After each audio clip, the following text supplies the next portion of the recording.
crystal clear.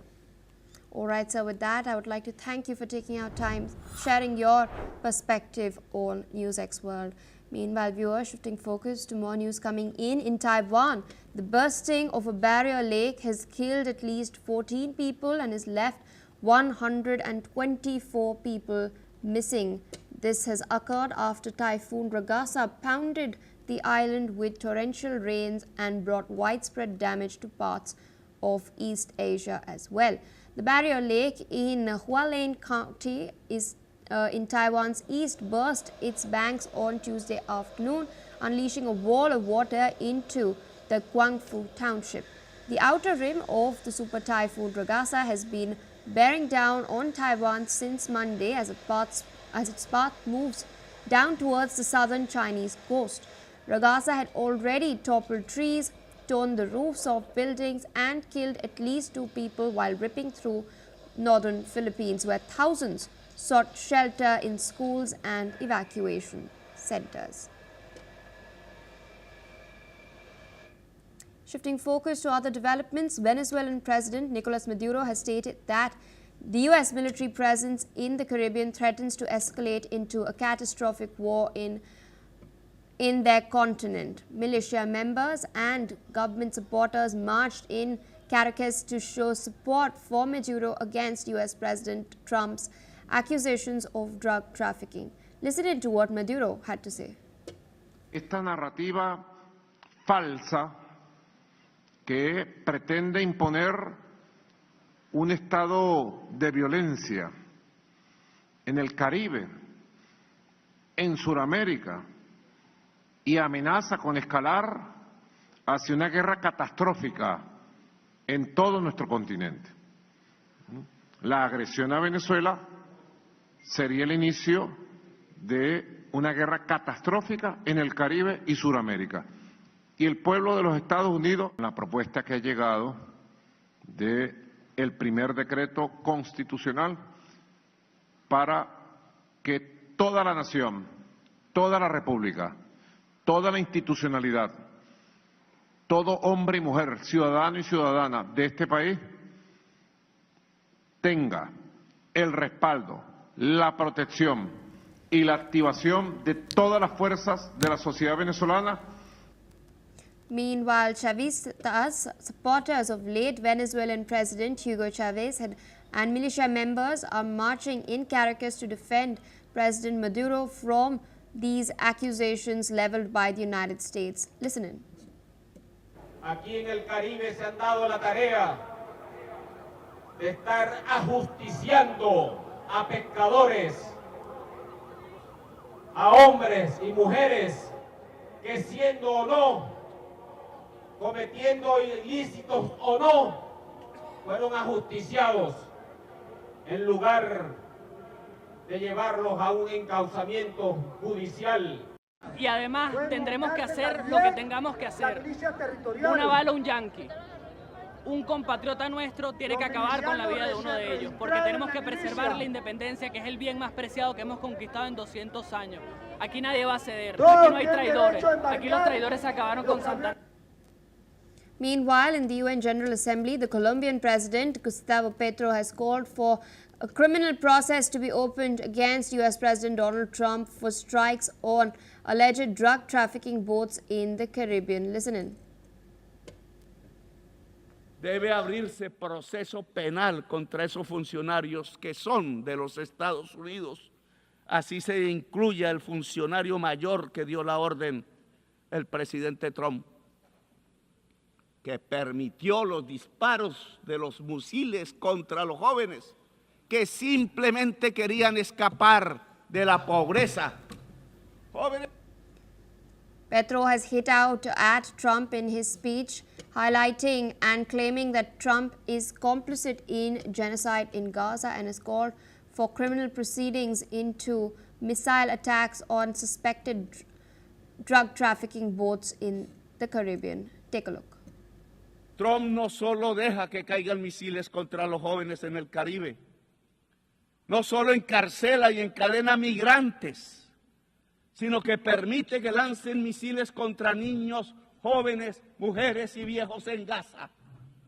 se hace cómplice del genocidio, porque es genocidio y hay que gritarlo una y otra vez.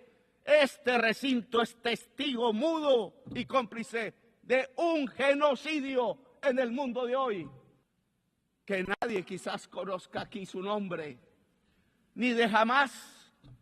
Eran caribeños, posiblemente colombianos, y si fueron colombianos, con el perdón de quienes dominan las Naciones Unidas, debe abrirse proceso penal contra esos funcionarios que son de los Estados Unidos.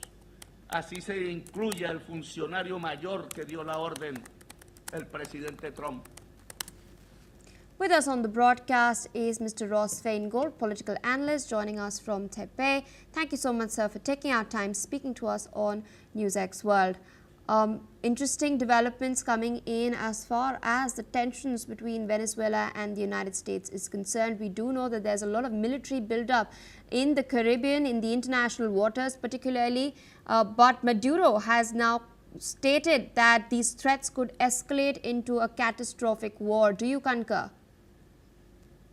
Not a catastrophic war. I don't concur with that. But we have to keep in mind that there are a few pertinent facts and histories here. One is the United States regards the region as its backyard, and that the United States has long regarded the region as a place where the United States should exercise political, economic, and military influence. Like it or not, that's just the reality. The other pertinent fact here is that there is a serious situation of drug flows coming into the United States from that area, via those waters, and the American public is very frustrated with that. And I think President Trump, despite there'll be some complaints, and there's going to be political science experts and legal experts who question whether or not it's appropriate or even legal for the United States to do this. But I think the public in the United States is generally going to be supportive. And then the other factor here is just the bad relationship between Venezuela and the United States that has now existed for approximately 25 years, ever since Chavez first took over power. And that doesn't look likely to change either unless the President Maduro is removed. This is a president who stole the election again. He's not a legitimate president, but he uses dictatorial methods to stay in power. And he has a very rocky relationship with the United States, and that, again, looks unlikely to change. So I don't think there'll be a war, but the situation will continue to be one filled with tension. And that tension is probably going to increase if this pace of military activity by the United States to stop drug flows increases. It's interesting when you're talking about the trafficking of drugs. Now, there's a statement that has also come in from Colombia's President Gustavo Petro. He's called for a criminal process to be opened against the U.S. president. Do you see this feasible, and why is Colombia getting into this in the first place? Yeah, those are great questions. Is it feasible? Certainly it's feasible.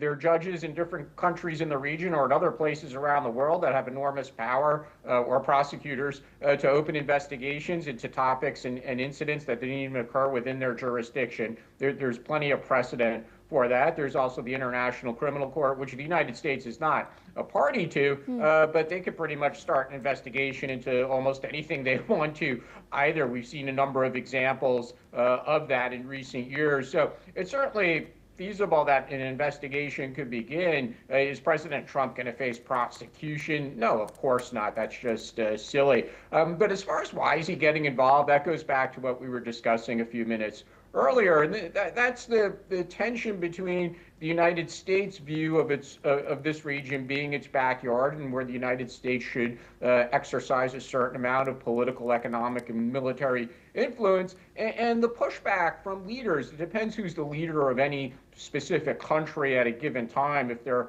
right of center, they might welcome the U.S. role. If it's a left of center leader, they tend to be more skeptical of U.S.